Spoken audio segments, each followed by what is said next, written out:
We'll be with you in just a minute, trying to make sure everything is correct.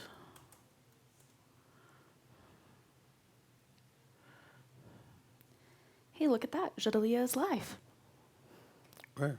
I just got a notification because I'm loyal like that. So I Nice. have notifications. Excellent. That's really excellent. I don't see it on Jadariya though. Hon, 43 seconds ago. Oh, we are live. For 43 seconds. Oh! Wow. Wow. All right. So,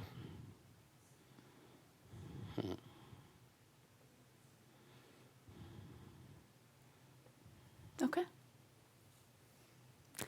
Marhaba! Welcome to all of our listeners and viewers, wherever you may be tuning in from. I'm MK Smith. and I am Bassam Haddad.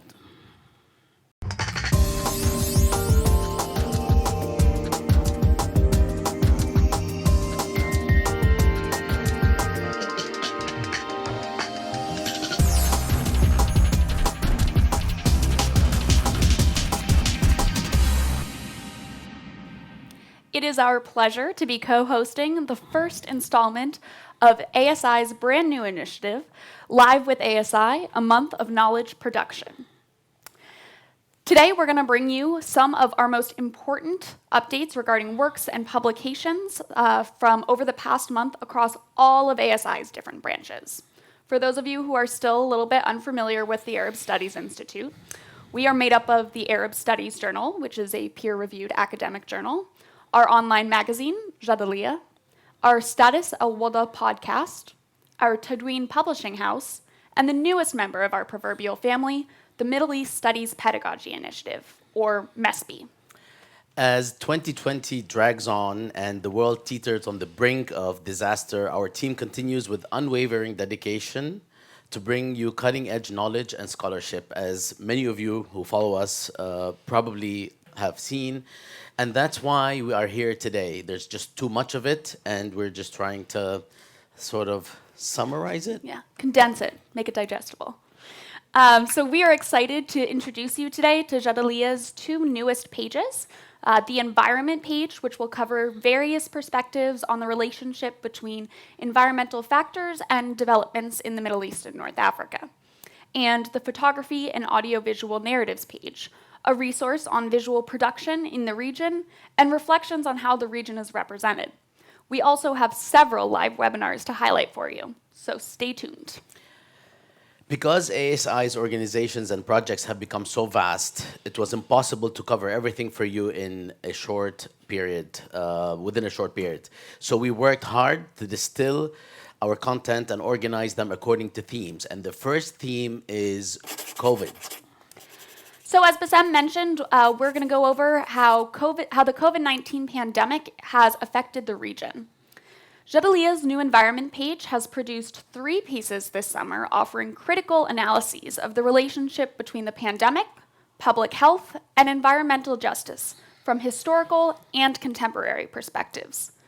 These pieces are Middle East history in the time of COVID-19, a roundtable on disease, environment, and medicine, the Quick Thoughts piece by Carly Krakow on the COVID-19 pandemic and environmental racism, and an interview with Helen Lackner titled Water Scarcity, Climate Change, and COVID-19 in Yemen.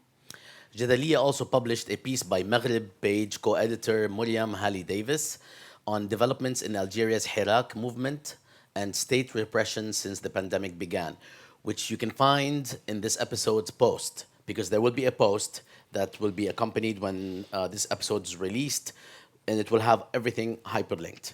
And be sure to keep an eye out for MESPI's forthcoming newsletter focused on COVID-related content.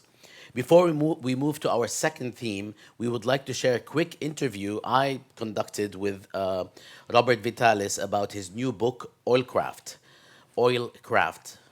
Oilcraft. Oilcraft. I'm still trying after 36 years in this country to speak legibly. Oilcraft. Or for which he wrote in Newton, new text out now for Jadaliya. So he already has a Newton on Jadaliya. We interviewed him about the book to share more. And of course, here's what he had to say. As usual, Robert or Bob is always exciting. Enjoy.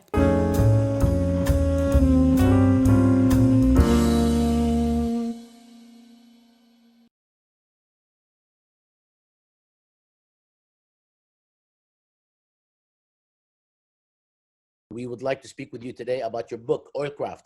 I'll just ask you straight out, because we have just a few minutes. Why did you write this book, and why do you think people should read it? Well, I wrote the book because I've come to the conclusion that oil is like any other commodity. It has no special properties. You buy it and sell it on the world market. You don't have to do anything to access it in particular. You don't have to do anything to get it to refiners. And most of the kinds of political and geopolitical effects we attribute to it, I think there's no evidence for. So to put it another way, people believe a lot of things about oil and geopolitics, a kind of common wisdom, that turn out not to be true. And I try to work through what those beliefs are and why they're not true, and so forth. And then the book spins out from there. Wonderful. I'm going to take a quote from your Newton review, which is New Text Out Now review on Jadaliya. And these are your own words, and I would like to ask you to comment on them if you don't mind.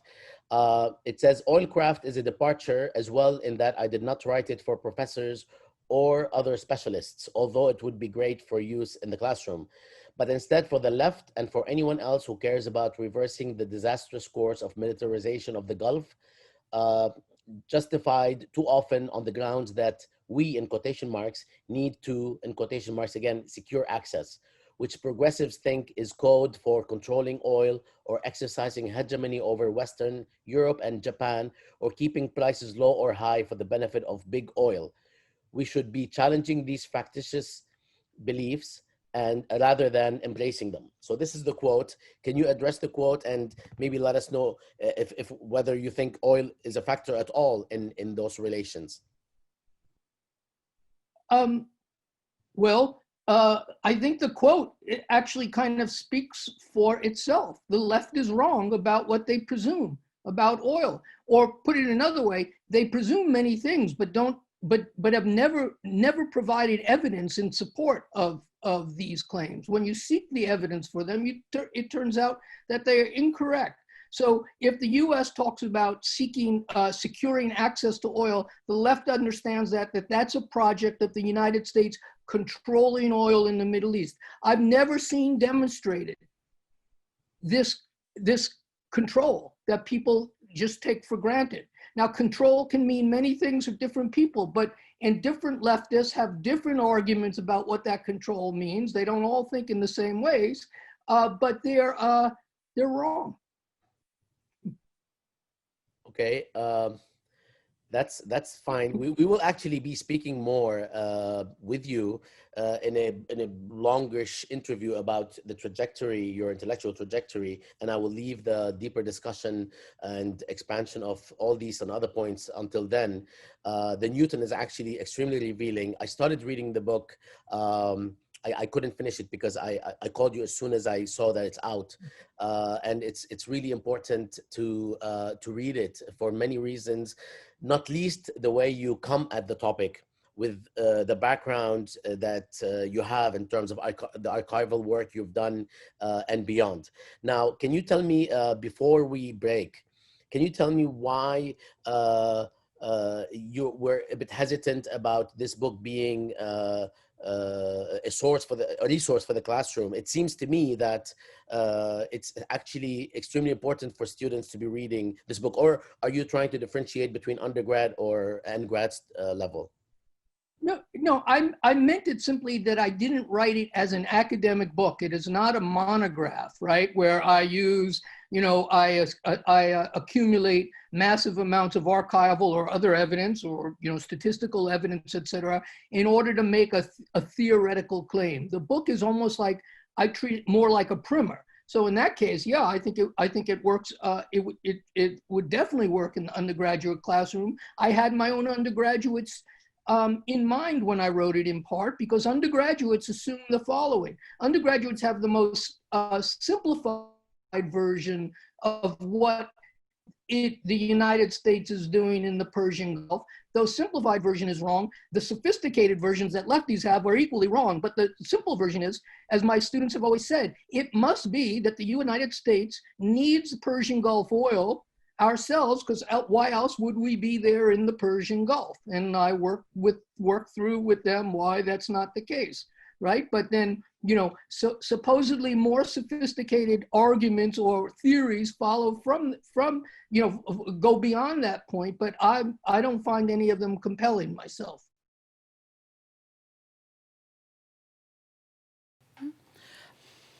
Our second theme is, well, with a heavy heart, Lebanon. The past month has been a trying one for Lebanon, still reeling from the devastating Beirut explosion on August 4th.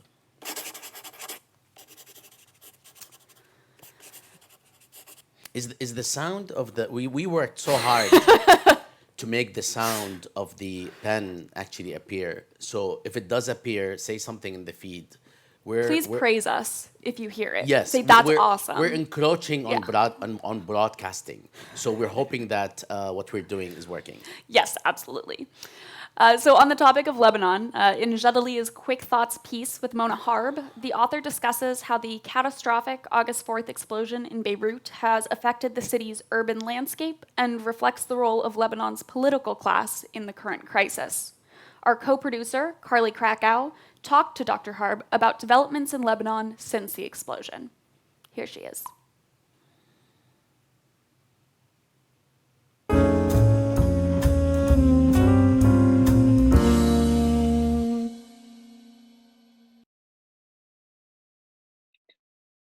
Hello, I'm Carly Krakow, and I'm so glad to be here today with Dr. Mona Harb, joining me from Beirut. She is a professor at AUB and co-editor of Jadalia. Thank you for being here today, Dr. Harb.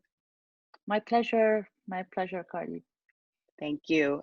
So we just passed a month since the Beirut explosion, and in your wonderful Quick Thoughts piece, in conversation with Muin Rabbani for Jadalia, you discussed what still needed to be investigated about the cause of the explosion and the source of the ammonium nitrate. Could you tell us what have we learned in the past month and what information is being withheld or still needs to be found out? Yes, sure. Well, unfortunately, we still do not know much. We don't know what caused the explosion, nor do we know what is the source of that ammonium nitrate, how it landed in that port.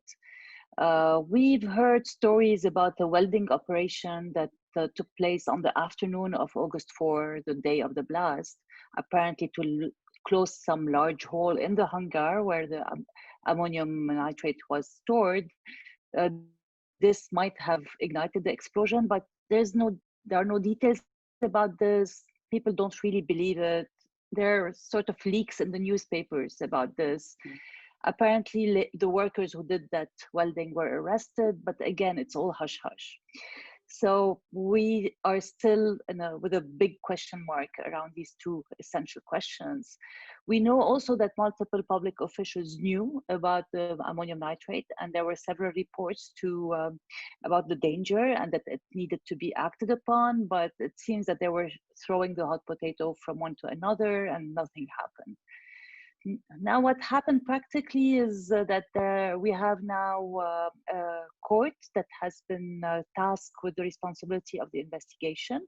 This was done just before the government of Hassan Diab resigned, and there has been an appointment of a judge, Fadi Sawan, to lead that investigation. The judicial court is the highest court in the country that is responsible for such investigation, and this might send a message that this will be an independent and reliable investigation. However, there are at least three elements that indicate the contrary. The first is the fact that Judge Fadi Sawan is not completely independent.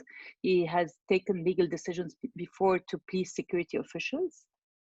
That was investigated by Taimur Azhari in Al Jazeera, actually.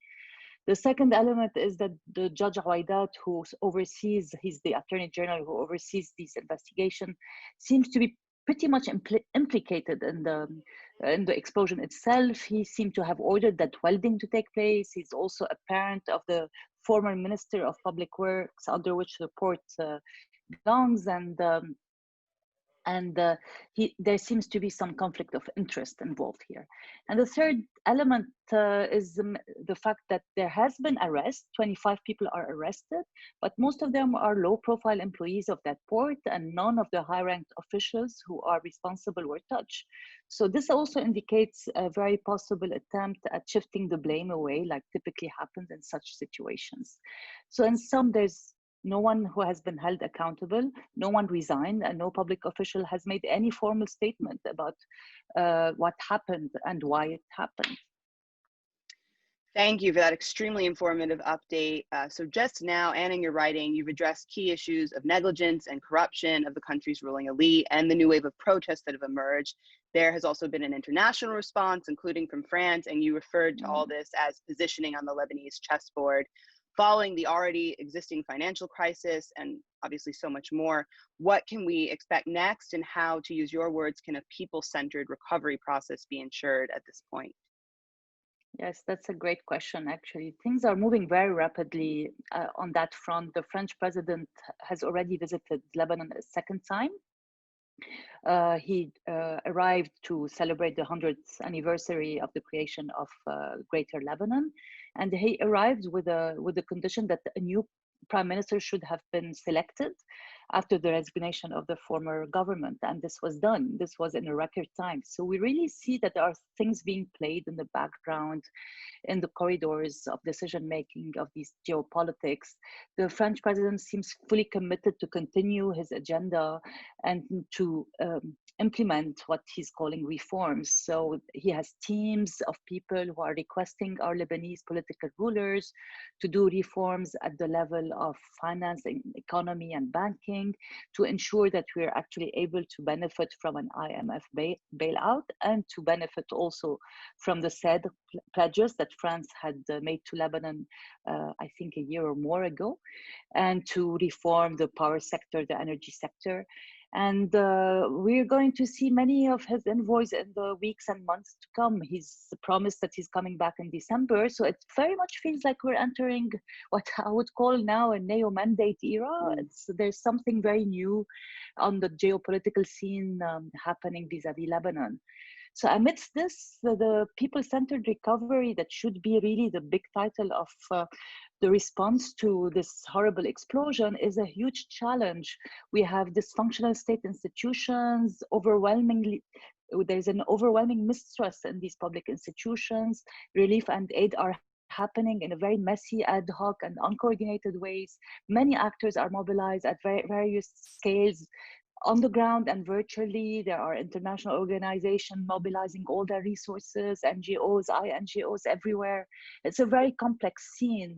And the way to coordinate a response that puts people's livelihood as the main objective is very challenging. So many people are trying to do that. I'll speak from my position. I work with the Beirut Urban Lab at the AUB, where we're trying to support a national committee that was formed by professional syndicates of engineers, architects, lawyers, accountants, and contractors. So we're trying to inform the response and make it as much as possible focused on people's needs, especially the most vulnerable people. So we're trying to highlight the needs of women, children, elderly, migrants, refugees, LGBTQ individuals. It's very complex, but we need to shift the debate and make sure that these people are being urgently addressed in the response. So it's happening, but it's quite uncoordinated and messy, and it's not clear to what extent it's going to materialize. Well, thank you so much, Dr. Harb, for shedding some light on indeed a very complex and crucial situation for Beirut right now. For more on this very important topic, please read Mona Harb's Quick Thoughts piece on the aftermath of the Beirut explosion up on Jadaliyya now.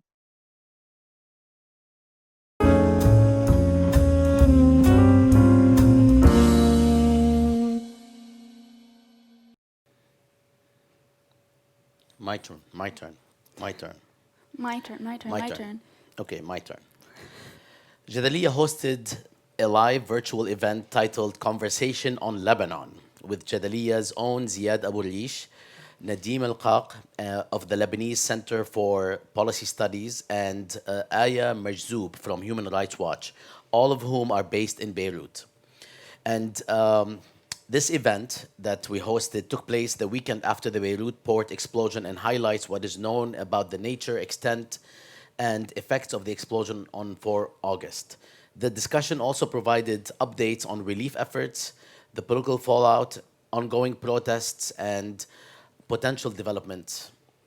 Additionally, the event also served as a benefit fundraiser for the Lebanese Red Cross, one of the primary organizations on the ground in Beirut, providing rescue and relief efforts for those affected by the explosion because the fantastic state is not doing its job. Um, as well, of course, these efforts provide medical attention to those in need during the protests. Jadalia has also published a number of pieces that we highly encourage our audience to check out to help better contextualize their understanding of this explosion. These pieces include Quick Thoughts, Ziad Abu Rish and Maya Mikdashi on Lebanon's multiple crises, and Compounded Crises. Ziad Abu Rish reports on the chemical explosion in Beirut. Up next, a quick word about an exciting new initiative by Status Al-Wada Audiovisual Magazine, which is really an umbrella podcast for so many podcasts. You'll get it when you visit the site. You'll see just how much it has to offer. First, the environment page. This sounds like it's a real broadcast. I'm beginning to feel it. Assalamu alaikum. Congratulations. Wa alaikum salam. Thank you. First, the environment page launched the new Environment in Context podcast, Environment in Context podcast series for Status Al-Wada. Recent episodes have included cement war and toxicity, the materialities of displacement in Iraq, co-hosted by Huma Gupta and Gabby Kirk, and featuring Kali Rubai.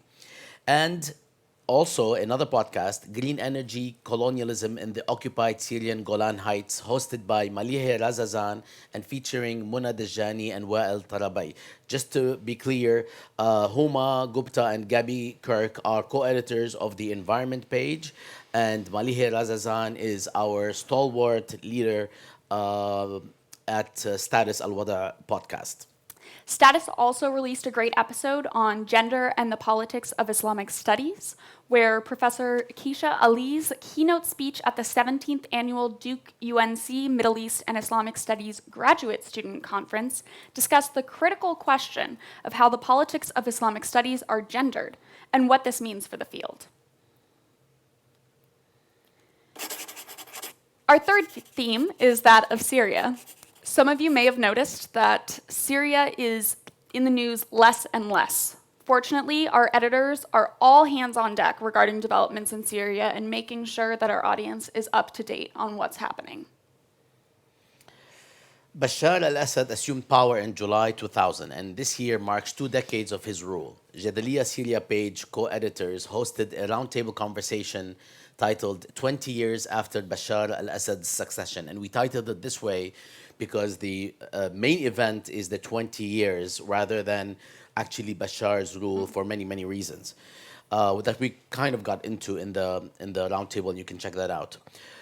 In the roundtable, we reflected on this journey. I was actually a part of the roundtable, and we discussed how Assad's ascent to the Syrian presidency brought promises of modernization and change with continuity, which is a big phrase in Syria, starting with what was briefly called the Damascus Spring in 2000-2001, which promised a political opening, and ending with the dubious announcement in 2005 of the social market economy, which promised better economic opportunities. But what Syrians actually experienced was more social and economic polarization, leading to the uprising of 2011. And we know what happened after. So, as we all know, there's a ton going on in Syria, or things that have unfolded recently. And unless you study Syria, you might not have had the chance to stay up to date on all that's happening.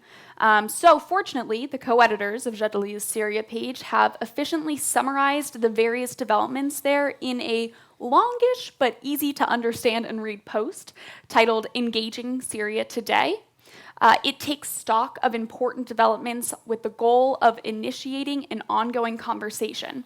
You can share your thoughts or article by emailing syria@jadaliyya.com.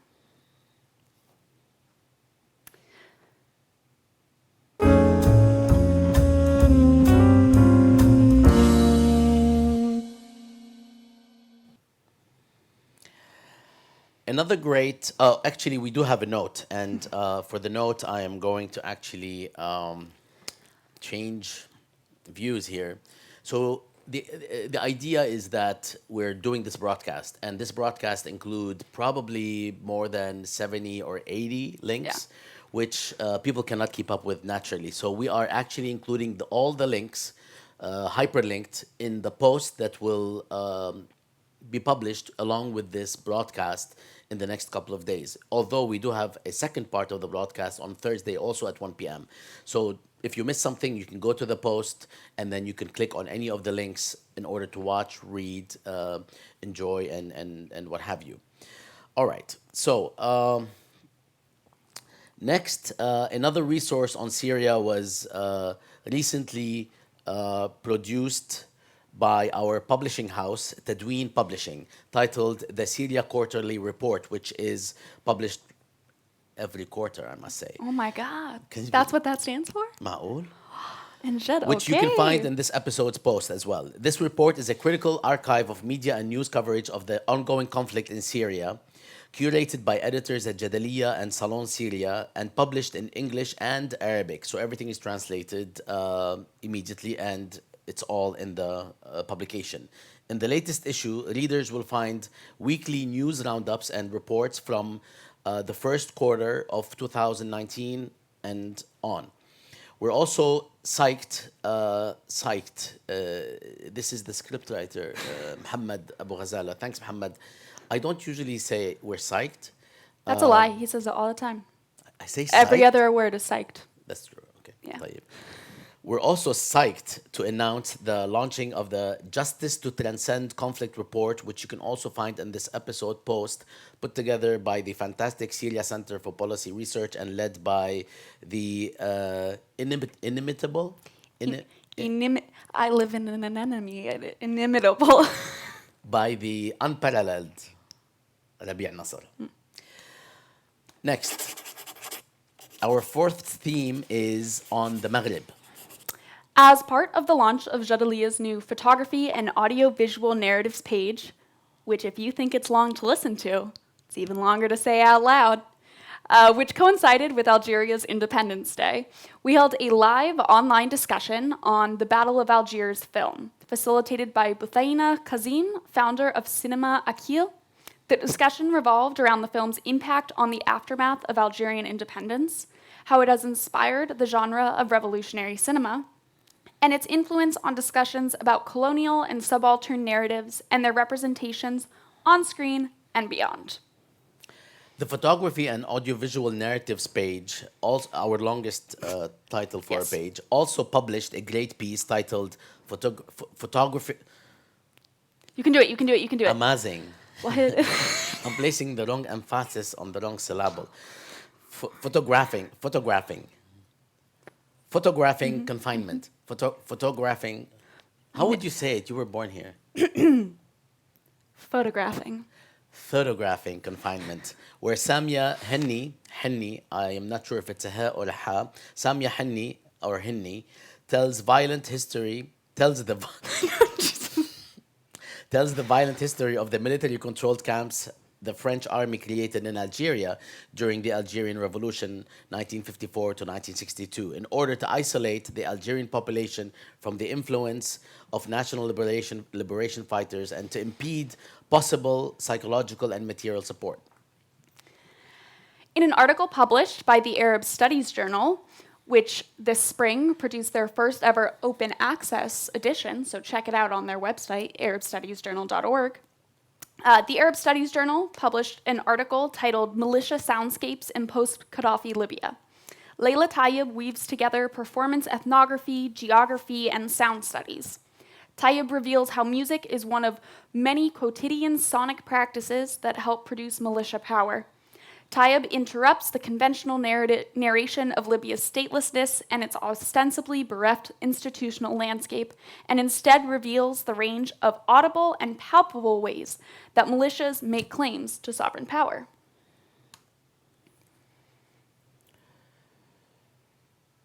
In another ASJ article titled In Search of Algeria, Between Literature, History, and Cultural Studies, Idris Jabari explores recent works that redress Algeria's marginalization in Middle Eastern studies.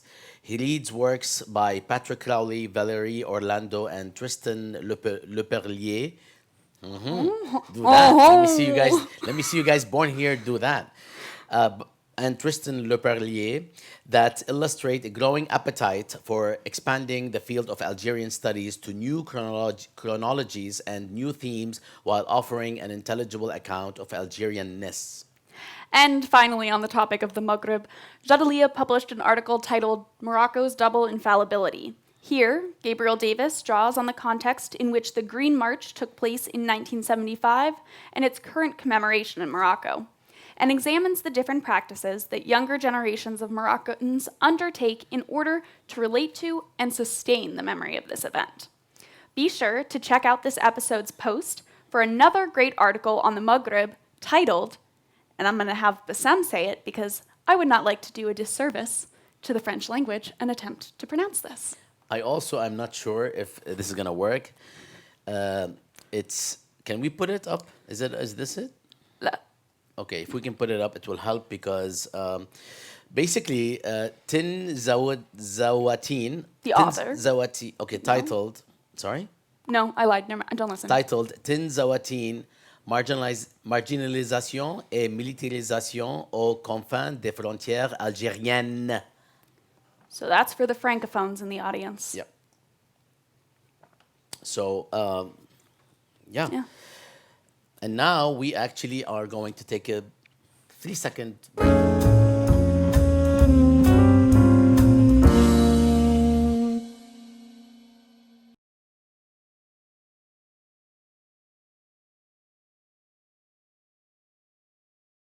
Mute. One of the things we'd like to say is that the efforts that are being displayed here are a result of dozens of people. And we would like to thank all of them profusely for being stellar, generous, and having the most wonderful and enduring and beautiful spirit for putting this work together. Not just now, but from the early 1990s, since all of these projects started. So thank you all very much. The other thing I'd like to say is that our partners have actually been instrumental in everything that we've been doing, whether it's the Arab Council for the Social Sciences based in Beirut, or the Georgetown Center for Contemporary Arab Studies here at Georgetown Georgetown, DC, MERIP, Middle East Report, with its dozens of amazing scholars who are doing awesome work, many of whom are actually part of the co-editor teams at Jadaliya and at ASI, as well as other partners like Northwestern, who contribute tremendous content via our status podcast, Stanford, with whom we have connected quite a bit lately in terms of working together on producing these lectures, or at least broadcasting them, and LSE in London, with whom we have done a few major events, as well as the Arab Barometer, with whom we have collaborated at MESPI, and we are putting together something really expansive that has to do with the uprisings in the coming months. And the Arab Barometer is based at Princeton and run by Amani Jamal, and many other institutions, which we will address as we go forward, because there's absolutely no time for us to say thank you to everyone. So we will slowly share this material with everybody as we move forward. So I just wanted to share that before we do another quick interlude, so that MK can catch her breath. Yes, I just did so much speaking. Thank you.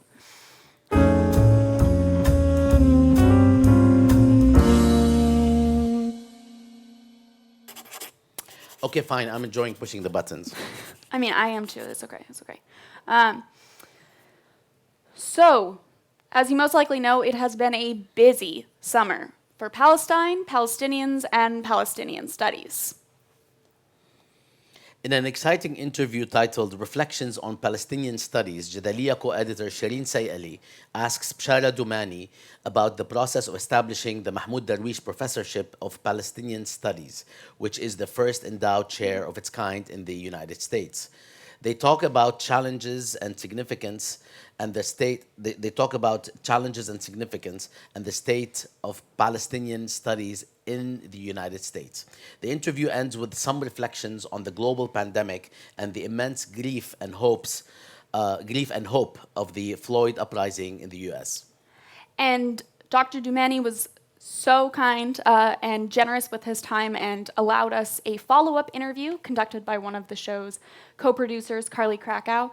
Let's check out what he had to say.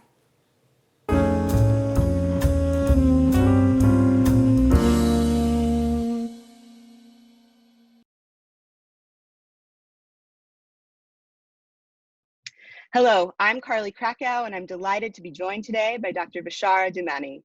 In July, Dr. Dumani became the inaugural holder of the Mahmoud Darwish Chair in Palestinian Studies at Brown University, the first endowed chair in the United States dedicated to this field. Thank you so much for being here today, Dr. Dumani. Oh, thank you, Carly, for the interview. In your recent interview with Jadaliya co-editor Dr. Shireen Sayali, you spoke about the establishment of this chair as the culmination of a long effort, but also the start of a new phase for Palestinian studies. We're linking to that full interview for everyone to listen in, but with the time we have today, I wondered if you could begin by telling us how you envision this important development will impact the continued expansion of Palestinian studies as a robust and growing field. Culmination of an effort in the sense that the conditions of possibility for the establishment of this chair were set by activists like you and others.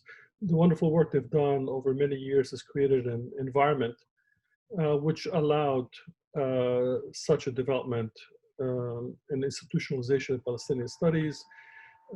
On a smaller scale, is somewhat similar to how civil rights movement or women's movement or environmental movements have led to positions within universities. So I just want to make sure that everybody understands that this is really a result of a collective effort. Having said that, institutionalization of a field of study does have some benefits. One of them being bestowing a certain kind of credibility on a field. Of course, we don't need anybody's credibility to do what we do, or recognition of credibility to do what we do, but nevertheless, it means something for an Ivy League university to establish such a chair. I hope it will set an example for other universities, and that this will really precipitate a larger institutionalization of Palestinian studies.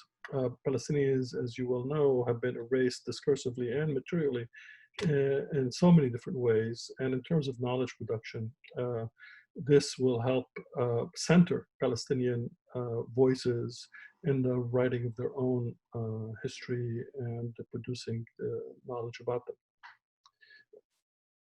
Thank you so much for those critical points to give us the essential background. You've spoken about Darwish, for whom this chair is named, as a figure who transcended categories and whose legacy exceeds the colonial frame and the confining identities of either solely victim or resistor. How does naming this chair after Darwish complement your vision of Palestinian studies, as you've described, as a field that focuses on, to use your words, people rather than simply geography? Yes, we thought long and hard about the name for this chair.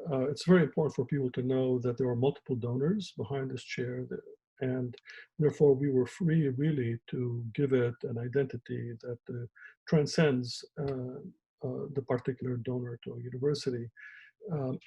And Darwish, as you know, probably articulated the Palestinian condition and how it's changed over time, as there are many Darwishes really. In his long career, better than almost anyone. And we can always find a quote from him that expresses precisely what we need to say. I have focused a lot on pushing this field towards Palestinian as opposed to Palestine studies, though of course they're very much related and overlap. And I just the other day found a quote from Darwish I'd like to share with you in a 1995 Wonderful. interview that he did. He says, Palestinian poetry has, for less than a decade, and he's writing in 1995, become conscious of the necessity of humanizing its themes and passing from Palestine as a topic or an object to Palestinian as a subject. Mm. So that, in a way, expresses what I mean to say, focusing on the social, focusing on the human, regardless of geography, brings in all three major segments of the Palestinian population, especially the over 6 million that are in exile in the diaspora and have been largely forgotten in recent studies. But it also focuses on the social conditions of everyday life of people and how these are very much political in a broad sense of the word. Politics is hardwired into the Palestinian condition, and I think it's important to push in that direction. Thank you so much for those key points and for bringing in that perfect quote, really, from Darwish as well. I also wanted to pick up on something I think you mentioned a bit earlier, and also just now about connections between struggles. Of course, the news about this chair arrives amid great continued struggle for Palestinians and during a time of international solidarity with struggles against racism in the US and worldwide. What do you think the long-term impacts will be for Middle East studies and for intersectional approaches across disciplines to the type of work that you've been doing your entire career, focusing on people and histories marginalized by mainstream scholarship? I think the establishment of this chair kind of clarifies or brings into greater focus things that have already been going on for a long time. The Palestinian condition has in many ways become symbolic of a global condition. The Palestinian struggle for freedom in many ways has become a symbol for many other struggles for freedom. Palestinians are in many ways a canary in the mine for some of the biggest global challenges that we're facing. And people who are concerned about other issues, whether it's the pipeline across indigenous lands in this country or struggles of marginalized people in India or Kashmir, the Palestinian condition, there's a lot there for them to identify with. At the same time, I'm very conscious of our positionality here. As a Palestinian in the United States, I'm in many ways a part of a settler project, living on indigenous lands, and it's also very much affected by, and in many ways, shaped by the legacy of slavery in this country. And it's these issues of race, racialization, and indigenous struggles that we have to give primacy to in this country. And this is where a lot of the focus that we have for progressive work actually takes place.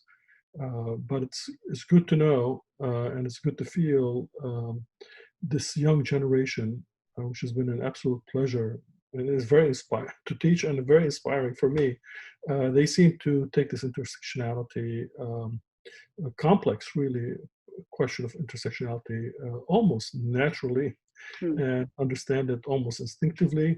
And I have high hopes for this generation, change the world in many ways that my generation maybe failed to do. Well, thank you so much, Dr. Damani, for your time and insight. There's obviously so much more that could be said, but we'll leave it there, unfortunately, for today. And before we do go, I have to ask you to tell us about your beautiful backdrop in the background there. I know we were speaking a bit about it earlier.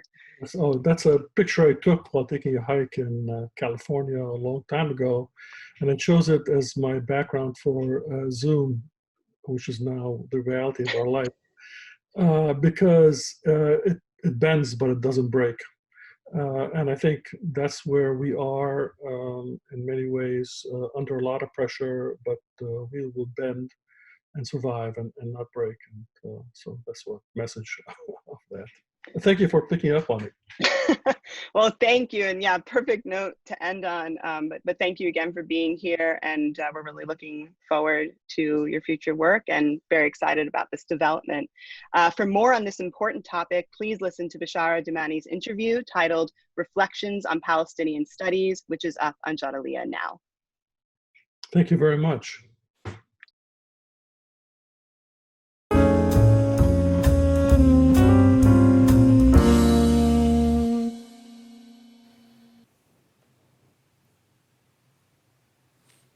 Great. That was a fantastic interview. So next, as the Israeli annexation, I'm going to caveat that as the official policy to annex the West Bank seems to be looming.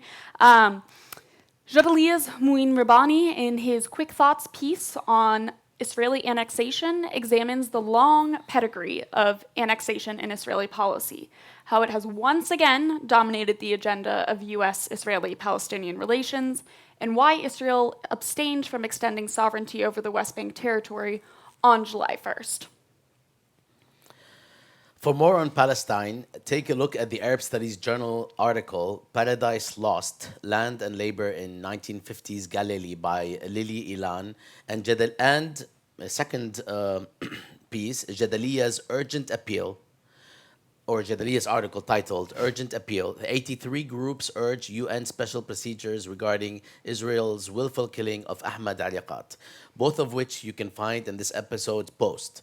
You'll also find the Middle East Pedagogy Initiative's collection of peer-reviewed articles on Palestine, Israel, and race, as well as a collection of essential readings on the left in Mandate Palestine by Musa Bouderi. More on that in the second part of this episode, which will actually be this Thursday at 1 p.m. And the reason we split them is because this particular episode is longer than usual, because it's not just about 1 month, it's about All summer. kind of couple months. So future episodes will only be about 1 month, and we are trying to wrap things up within 45 minutes for the entire episode, as opposed to this time. So we really do hope to see you on Thursday at 1 p.m. Thank you so much to everyone who has tuned in today. We hope to see you again on Thursday, and then again after that for next month's episode of Live with ASI. From Washington, D.C., this is MK Smith. And this is Bassam. We're signing off. Thank you, everyone, for watching Thank and you. tuning in.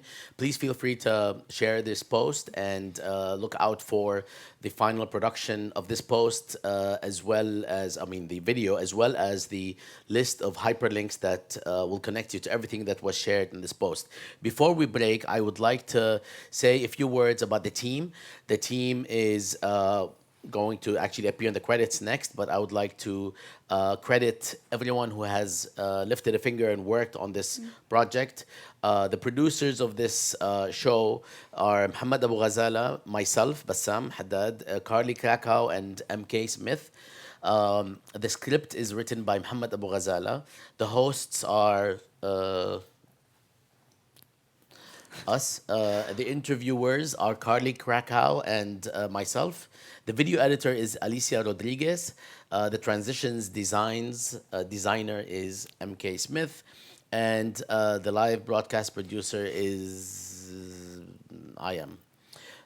The broadcast setup and lighting includes a team of wonderful people, wonderful people, period. And these are Khalid Namiz, Jose Garcia, Julian Namiz, and myself. I'm very involved. Yes, this is the kind of thing I wanted to share, because these people have spent a good deal of the past month putting this together, and we will continue to refine it as we go along. Thank you again for joining us, and for sharing this link, and for reading, listening, and watching. Thank you, thank you, thank you. Assalamu alaikum.